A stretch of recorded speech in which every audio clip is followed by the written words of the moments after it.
people will live on the African continent. Africa is the youngest continent in the world, with 60% of the population under age 25. Africa, in my view, is the last and largest emerging market and offers the last big supply chain and consumer prospects, with opportunities much like the ones that we saw in Southeast Asia 20 years ago. So do I have your attention? So you now know why Africa should be on your radar, but let's zoom in on why Kenya should be your target destination. And here are some of the reasons. Kenya is the most stable democracy in East Africa. Kenya is the gateway to the East African market of almost 500 million consumers. Kenya is the regional logistics hub. Kenya is the leading finance hub. Kenya is the leading destination for foreign direct investment and venture capital. And Kenya has the Silicon Savannah, with super smart engineers and a dedicated and entrepreneurial workforce. Kenya generates over 90% of its energy from renewable sources, and Kenya's largest export market is the United States of America. Let me repeat, Kenya's largest export market is the United States, and we feel that Kenya is ready for export liftoff as it diversifies. So let's unpack a couple of those thoughts. I arrived in Kenya days before the August 2022 general elections. What I witnessed was nothing short of remarkable. Kenya held what many analysts and commentators say was the freest, fairest, most credible election in Kenyan history. The election was observed by international and local election organizations and upheld by the Supreme Court of the Republic of Kenya. Power was transferred orderly and peacefully. Gateway to East Africa. As I said, Kenya's population is 56 million people, but more importantly, it is the gateway to East Africa with a combined population of over 500 million. 80% of the East African regional trade passes through the port of Mombasa. In addition, Jomo Kenyatta International in Nairobi is the busiest airport in East Africa, served by 40 passenger airlines and 25 cargo carriers, including DHL and FedEx. And Kenya in recent years has built some amazing infrastructure. Nairobi's vibrant technology community is already known as the Silicon Savannah, and the Kenyan government is committed to establishing Nairobi as the premier destination for the tech sector investment and innovation in Africa. Many US companies have already figured this out, and they've decided that they need to be in Kenya, including the names that you see on the screen. Less known, but also hugely impactful tech companies like Copia Global, Semiconductor Technologies Limited, Twiga Foods, Market Force, Power Financial Wellness, and many electric vehicle startups are here too. And I have met these companies, I visited their operations, and I see what is happening here. What is happening here is that you all have many of the critical components that make Silicon Savannah a reality. At the nexus of finance and technology sits one of the most impressive companies that I have ever seen, M-Pesa. M-Pesa mobile money was developed by Kenyan innovators in 2007, and by 2010, M-Pesa had become the largest mobile money network in the world. M-Pesa generates annual revenues of over $1.3 billion. $360 billion pass through the network every single year. And the platform has an open API with over 60,000 developers developing apps for M-Pesa. M-Pesa solved one of the biggest challenges in the mobile money market sector: mobile, secure, ubiquitous, and low-cost payments. Many of you may not know, M-Pesa has over 50 million customers in 7 countries on the continent and is involved in 70% of Kenyan transactions, and 59% of the GDP of Kenya flows through M-Pesa.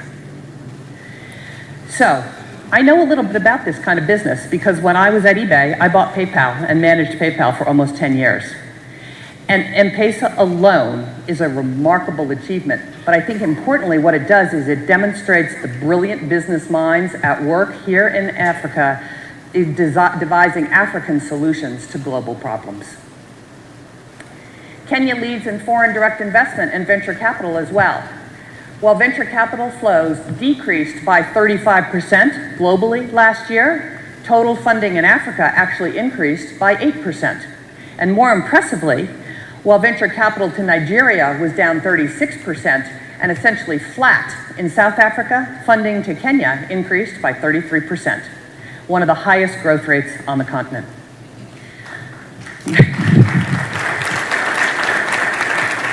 Adjusted for GDP, Kenya receives significantly more venture capital than anywhere else on the continent, generating roughly triple the venture capital to GDP ratios of Nigeria, Egypt, and South Africa.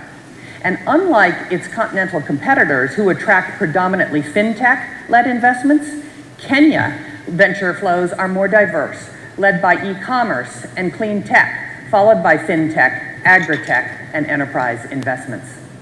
And what's even more unique for Kenya Venture Capital is that in 2022, female-led startups raised $146 million in equity, again, more than any other country on the continent.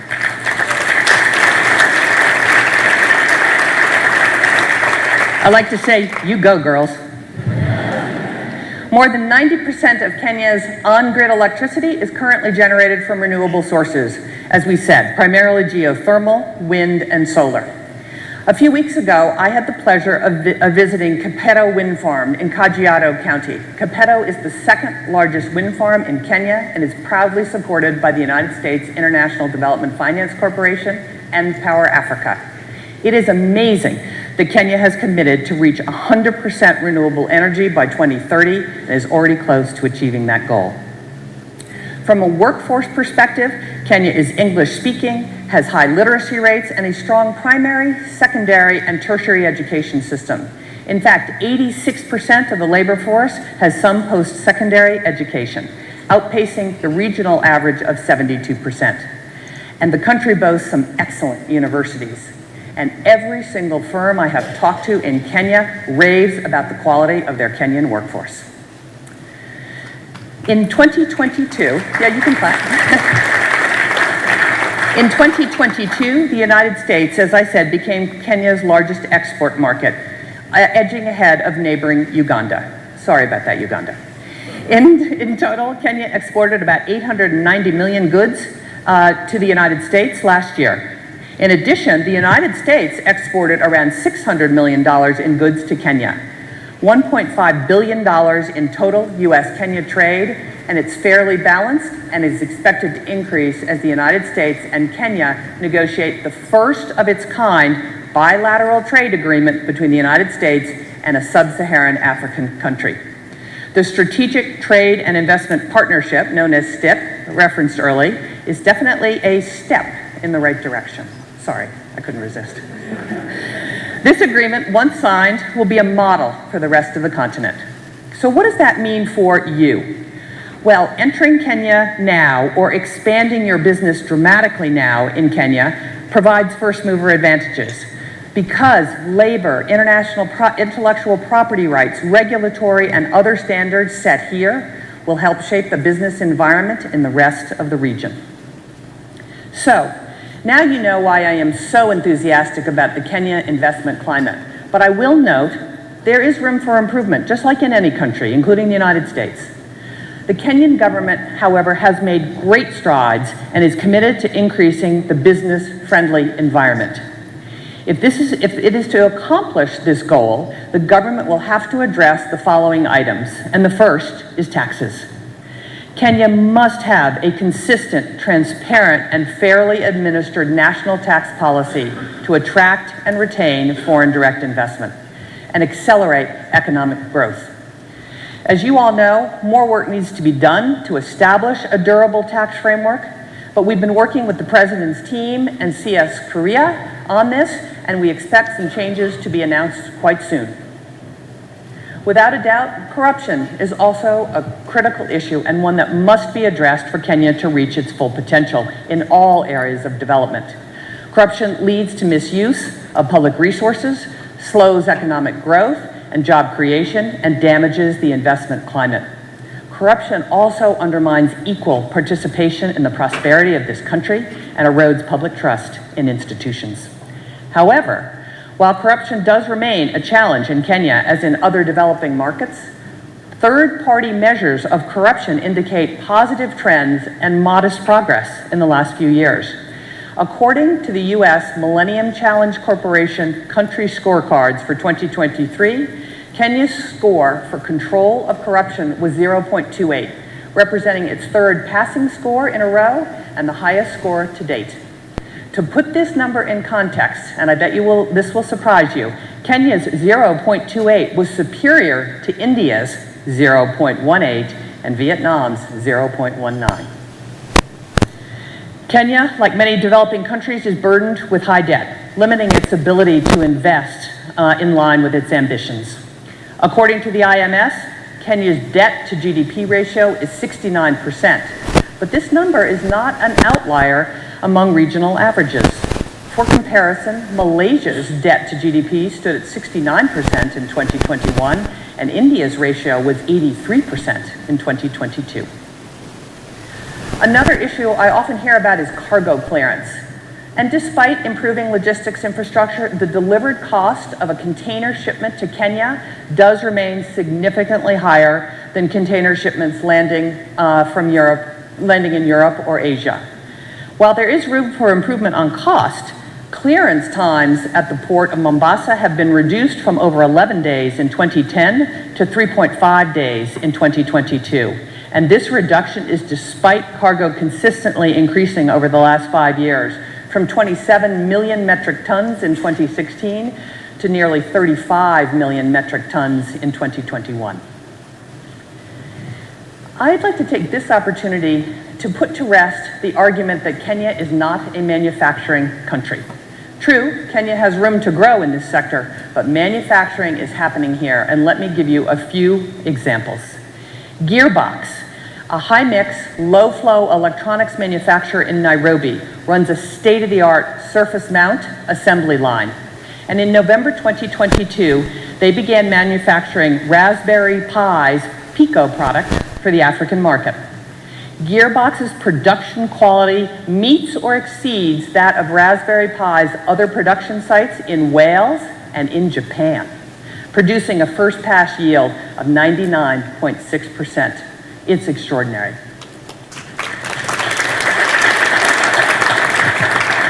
Semiconductor Technologies Limited, STL, is a US-owned semiconductor manufacturing and nanotechnology company domiciled in Kenya.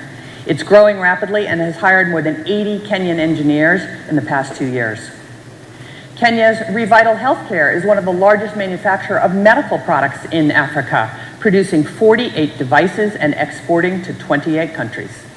Isuzu's East Africa assembly plant has been operating in Nairobi since 1977, selling more than 90,000 units with over 15 models.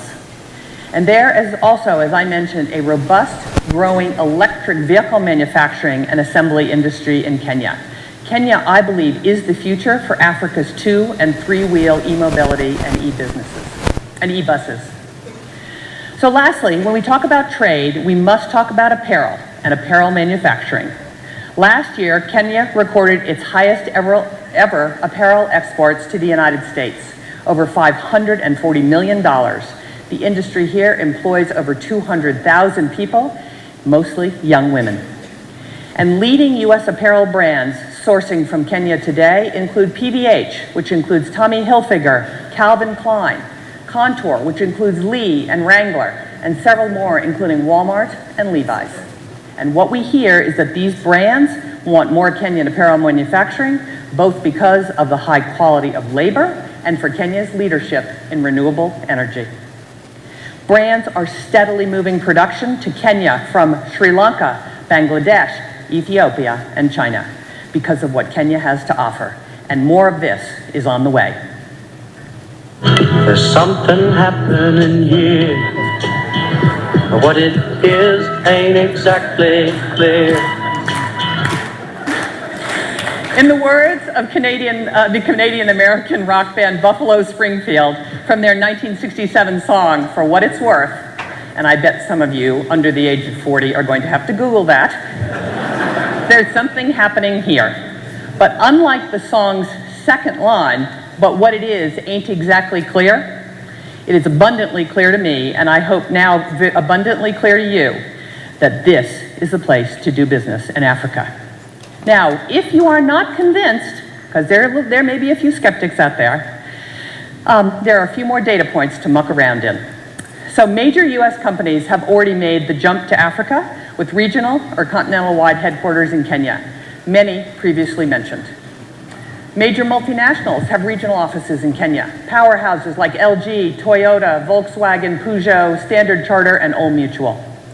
The medical ecosystem in Kenya keeps expanding, with Hologic, GE, Cigna, Pfizer, Abbott, and Varian Medical Systems already here. And there are more exciting developments happening every single day. American sports associations like the NBA, the NFL, MLB, MLS, and the entertainment icon, the Grammys, are all currently looking for a foothold in Kenya. The television and movie industries are discovering Kenya as well. Just look at the fact that Kenya now has a Real Housewives of Nairobi.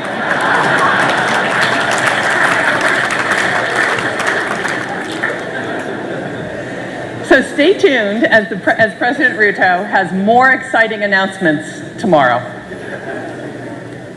Is this wild?